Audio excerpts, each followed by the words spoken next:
These miracles are done for the purpose of breaking your mind. Your biggest problem is the mind.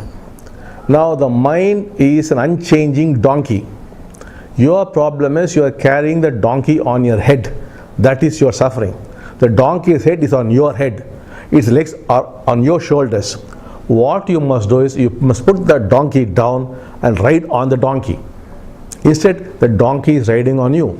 That's why we want you to first befriend the mind, then see that the mind is separate and it is not you. But for all this to happen fast, we must break your mind. The mind thinks too much of itself. It thinks it knows everything. It is using logic and reason. That's all fine, up to a point. But beyond that, logic and reason cannot touch God.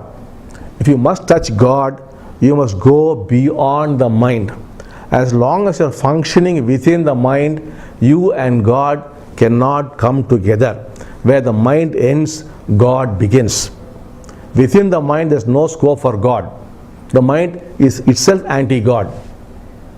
It is some dead thing it is. It is merely processing thought from the past, flowing to the present, into the future. It's a dead thing it is. The mere flowing of the past. It has no life. You are giving it importance. It's okay for functional things, for worldly things, you need it. But for spiritual things, or inner things, it is the obstacle. You must transcend that. But you think the mind is so powerful, it is so real, it has got perfect logic, reason, all this. It must be broken. How do you break it? The physical miracles. Can you explain how the honey comes? It's a phenomenon. Can you explain how water comes? You cannot. Can you explain how the Paramatma is eating? You cannot explain. It's a phenomenon. Phenomenon means that which cannot be explained, that which cannot be understood, and that which is significant.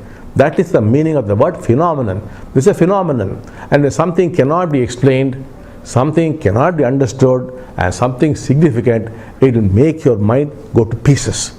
It will break your mind. The whole concept of the physical miracles, though they are not directly useful to you, is to break your mind.